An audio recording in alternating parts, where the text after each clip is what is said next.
Hello, I'm Brigantia Blackbird of the Blackbird Grimoire. This is the daily forecast for Monday, May 13th, 2024. Good morning and happy Moon's Day to you. We have a waxing crescent moon. We are in Taurus season. The Celtic tree month of Willow has moved into Hawthorne.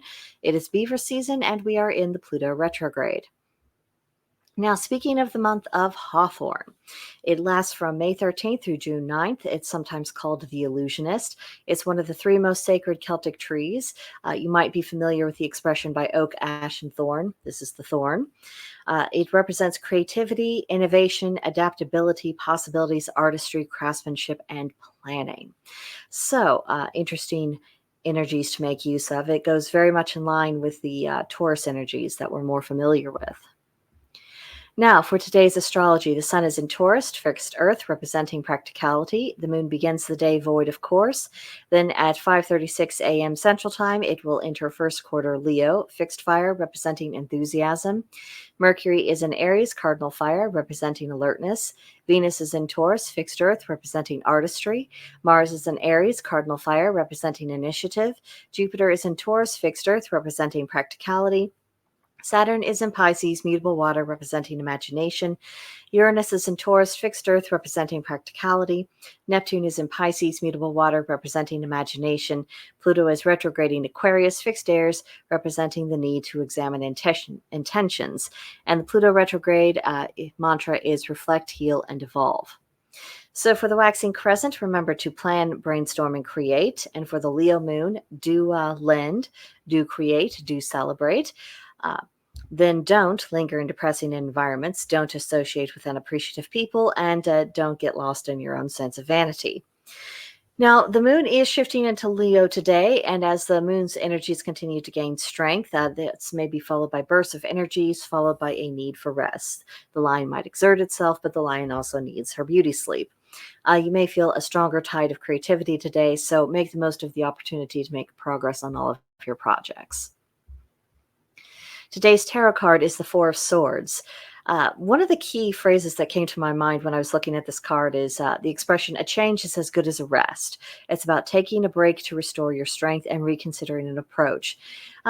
Sometimes just going headlong and stubbornly plodding along in the same old course, that's not necessarily perseverance. Sometimes it's banging your head against a brick wall for no good reason, when if you used a sledgehammer instead or walked around the brick wall, you would end up getting to your destination a lot quicker.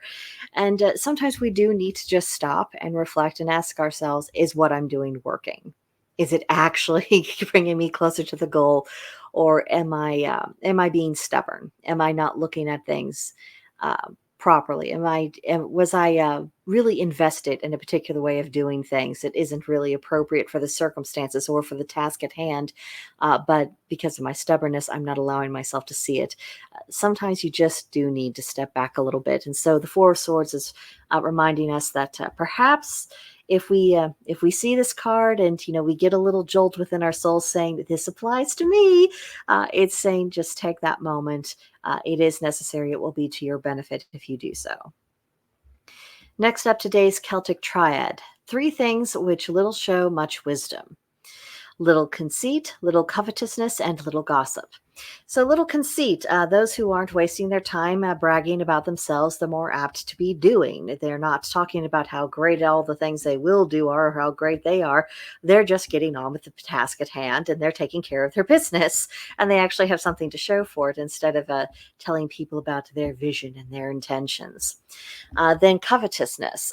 If you don't envy what other people have, you might enjoy what you actually do possess a little bit more. You might be more thankful and just be more at peace, have greater contentment. Not Life is not necessarily about having the most stuff or the most toys. If we have our sufficiencies, if we have, hopefully a little bit extra and a little bit to save towards the future, then we are doing quite well. And there's a limit to how much additional material resources can actually enrich or improve our lives. Then little gossip. Gossip often leads to just nitpicking at people and ultimately slandering them instead of forming friendships and just kind of accepting that there's going to be some give and take in all human relationships. The people we're criticizing, they could probably point to our own flaws quite well, but if we don't learn to put up with each other, just a little bit, learn to rub along, then we are more likely to be gossiping quite maliciously, and that doesn't lead to anything particularly good. And for examples, I hand you the entirety of social media, a lot of it which is quite gossipy, which about nothing at all. At the time of this recording, there's been a number of things that I've seen in recent days that were very gossipy topics of public conversation, but ultimately don't make any real difference. They didn't enrich any discussions. It was just felt so sordid and so distracting, and it's just stuff that ultimately does not matter, and about things that people really should have been handling privately. And I find myself as I get older losing my taste for that sort of thing more and more. I don't want to focus so much on what I think is wrong with everyone else and minding other people's business for them. I want to see some good in the world, being able to point to someone's goodness and saying, look what an excellent job they're doing, or how nice they are, or this person has achieved something that's a lot more worthwhile. If we're going to talk about people, why can't we ever find anything that's a little bit that means more than just picking at their faults? It's amazing, isn't it? Today's magical intention is compassion. The color is white. The plant is the gardenia. The animal is the stork, and the crystal is angelite. So the question I'm leaving you with on this one is, are you compassionate to the proper degree? There's such a thing as lack of compassion, which we're all familiar with. And then there is also the thing as an excess amount of compassion, of over empathizing, of not exercising justice towards a person and towards a situation, and just trying to shield people from consequences, not showing them mercy, but just, no consequences. Consequences are mean. We don't like those. That ultimately isn't compassion, because sometimes people really need their consequences if they're going to learn, particularly if they're bringing some of their problems on top of themselves. So learning to be balanced and learning not to be making excuses for other people when they are actually needing to learn a valuable life lesson. It's a lot to contemplate here. Now, for today's pagan practice suggestions, honor a lunar deity, meditate on the masculine and the feminine aspects of the moon, because as with the sun, there are also male moon deities and female moon deities, and they all bring something a little bit different to the table. So exploring that could be interesting. You might bury a piece of quartz in the garden just to encourage everything to grow the way it should. You might drink some jasmine tea before bed to aid lucid dreaming if you're working on developing that. And then do some meditation just for balance. Things right now in the air feel a little wonky. So if you are feeling a little bit off kilter, doing a little bit more work towards rebalancing yourself could be pretty helpful. Lastly, the journal, brainstorm a Mabon-themed hand fasting. You have a lovely picture to get you started there. And this is just another fun little thing to think about, how would you do this? What do you think would be nice for it?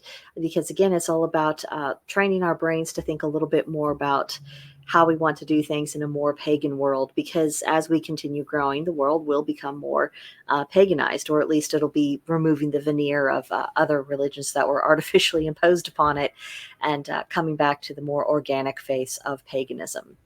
So just something to tease your brain a little bit. And it's an excuse to look at pretty pictures. I mean, let's be real.